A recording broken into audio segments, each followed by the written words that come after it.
Did you know that if you currently have 250 members in your gym or fitness studio and you have 15% churn rate, by the end of the year, you need 208 new members just to stay at the level you're at right now. Churn is often a neglected topic by health and wellness business owners, but in today's video, I'm going to show you the importance of it. I'm going to walk you through our SOP. I'm going to show you how you can build a stronger, better, and bigger community, get more referrals, and have your members stay with you much longer, therefore reducing your marketing spend, increasing the amount that your customers spend with you. And I'll show you some of the strategies we've implemented for our own studios, but also for some of our clients, and what is the checklist and protocol we have. So if we jump behind the computer, we're going to look at the SOP procedures we follow. And the objective is very simple: to implement and maintain effective retention strategies at the gym, reducing churn and building a loyal members base. For many of the gyms that we work with, the average churn is anywhere between 10 to 15%. And our ultimate goal is to get it down below 5%. Ideally 3 to 2, but that's like super hardcore to achieve. And again, depends on the area, how long you've been in business,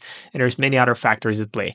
So the pillar number one is the attendance tracking. If you don't track something, you can't measure, therefore you can't improve. When we speak to a lot of the fitness studio gym owners, they have no idea about their churn at all. It's something that has never been on their radar. They just look at the cash collected, how much they spend on ads, if any, or just tracking some vague stats, generally how many people are attending or how many total sessions they have, but they don't track the individual sessions. So the purpose of the attendance tracking is to maintain consistent attendance, because that's the key to long-term member retention. The moment we start seeing some members drop from 3 classes a week to 2 classes a week, then 1 class a week, we know the chances of them canceling are almost double. So step number one would be just to track the attendance for every class using a gym management software, whether it's MindBody, Acuity, whatever is the software and current provider you have, you can use that.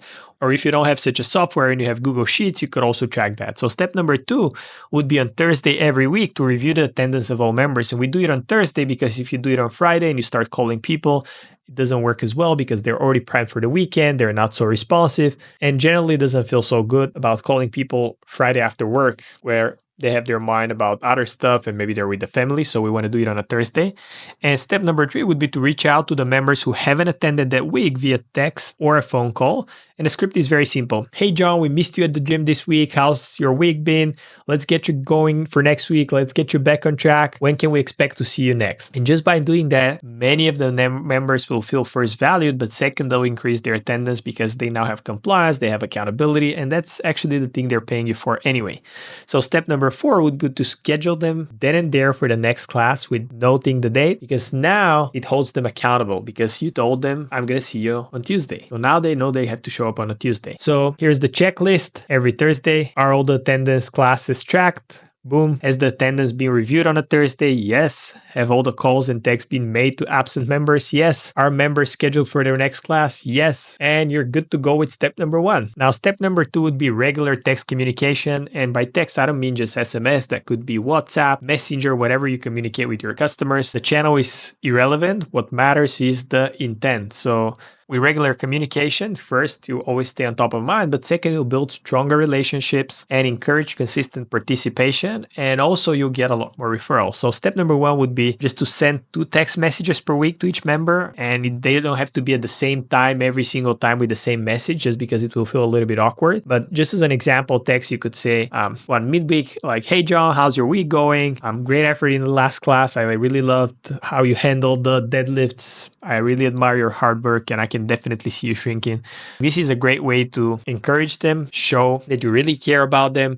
And it's a super great way to build relationship and be the one that's proactive about it. And step number 2, you could vary the content of the text. So for example, you could send some motivational messages, fitness tips, or announcement for upcoming events. Or for example, if you had a member be curious about healthy pizza or various recipes, you can forward those to them, or just anything that you had a related conversation about. You can find a resource on the web and send it to them. Just shows them that you really think about them and you really care. So what is the checklist? Send 2 texts to each member each week. Could be one in the weekend, one midweek, could be one Monday, Tuesday, doesn't matter, but as long as it's 2, that's all right. Personalize every text and make sure it's relevant to them. And has the text content been varied? Did you send motivational, educational, or was it just promotional stuff? And as you scale, you're not going to be able to do all of these, but you can have some of your personal trainers do that, or even the admin staff that is supporting you.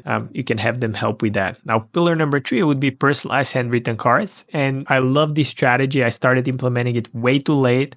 But the moment I did, my retention skyrocketed. I immediately started getting referrals, and just the relationships I've built with clients whom I've given cards to compared to the ones whom I haven't. Like even 10 years later, once I've ended my personal training career, I still maintain contact with some of the members I originally worked with.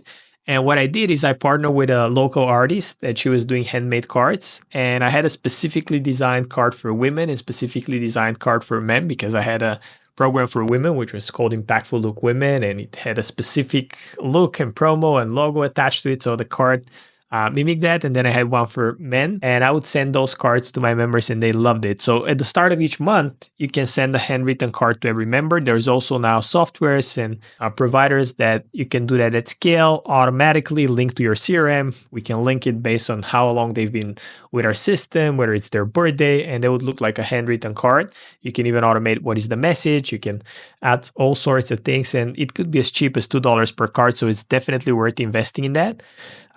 Make sure it includes a personal message that acknowledges their progress or dedication. So example would be, hey, John, I've noticed your progress in strength training. Keep it up. Something short, something sweet, but just the fact that you thought of them does wonders. So do it like once or twice a quarter. Don't overdo it. Don't send them like daily cards or weekly. It just gets too much. Make sure it's the right occasion. So maybe like a birthday card, and then every quarter you can send them one that works great. So step number 4 would be internal events in place, and you can go wild here. There's so many things you could do, but some of the stuff we've seen that work very well and help foster a strong gym community and give members a sense of belonging and give you a lot of free marketing and promotion would be to run an internal play every 6 weeks. And this could be like an internal challenge.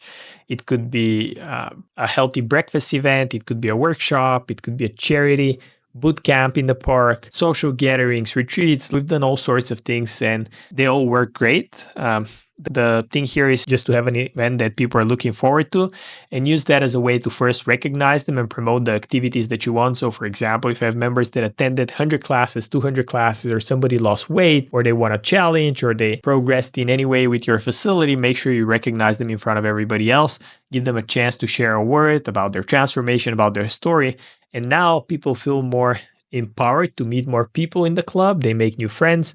And I would be always coming back. So that's a great way. And step number 2 would be to get our feedback after the events to improve for the future, improve for the next one you're running, and get some ideas. And members will get very creative. They'll ask for barbecues, for nights out. As often, coming to your gym is where the majority of their friends are at anyway, or at least the positive ones, and the cool kids hang out in your gym and studio. So you want to make sure you create a safe environment for that.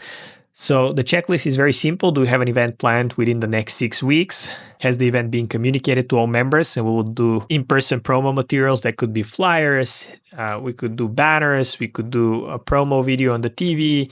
We could make sure that the admin staff announces it to every member. The reception announces it. We text blast it, email blast it. We make sure that everybody's aware of the up-and-coming event. And do we have a follow-up plan to get our feedback post-event? So do we have a survey? Maybe do we do short interviews right after the event to get content to promote the next one? You can set up a little ongoing podcast where we just hand them the mic and ask them how did they feel about the event? What's their experience like?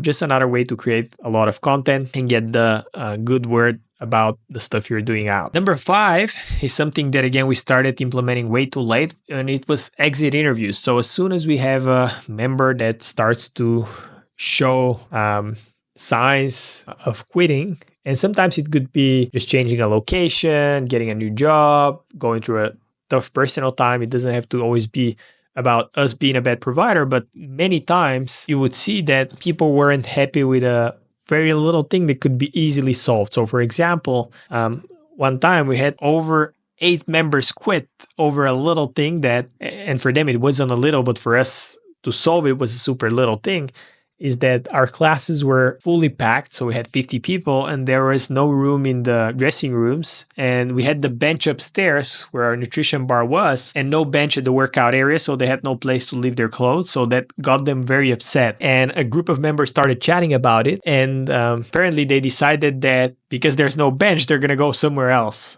And once I figured that out, I, of course, installed a bench. It cost us nothing really because we moved the bench from upstairs to the workout area, and we called them back and we said, hey, we loved your feedback. Thank you so much for installing the bench. We appreciate it. And we brought them back in. But my point being here is that conducting exit interviews allows you to identify and resolve issues that lead to cancellations. And when a member expresses a desire to cancel, just conduct that exit interview. Ask them questions. So what's prompting the decision to leave? I'm just curious. Is there anything we could have done differently? And sometimes it could be like a personal issue with the trainers or maybe with another client. There's friction. So you could just rotate the hours they work out in or just adjust things based on that, but you could save at least 50% of the members that are trying to cancel by offering a potential solution and adjusting the membership plans or just doing some changes in the classes. So what would be the checklist for exit interviews? Make sure you conduct it with every single member and do it yourself as the gym owner, even if they're working with one of your other personal trainers. Now, obviously at scale, it would be some of your managers or high-level staff or head trainer that would be conducting those. But in the beginning, that would be you. Have you asked the key questions to identify why they're leaving and how you could improve your service? And then were possible solutions offered to retain the members? Maybe the price at which they joined wasn't justified, or maybe have an on-demand membership. So you can adjust your offerings based on those, but it's like a great way to save your members because new ones cost a lot more. So what is the general checklist for retention program? Simple. There's hundreds of other things you could be doing, but these 5 are proven to be the most effective for us. And it's attendance tracking, text communication, handwritten cards, internal events, and exit interviews. Hope you found this video helpful. And if you want to scale your gym, fitness studio, or health and fitness business and implement some of the strategies, particularly growing your gym through marketing, AI, and automations, click the link below, watch our case study, consume our material. I have a lot of free stuff here on the channel that you can consume and implement those strategies, but I would love to partner with you and get your business to the next level. And I'll see you in the next one.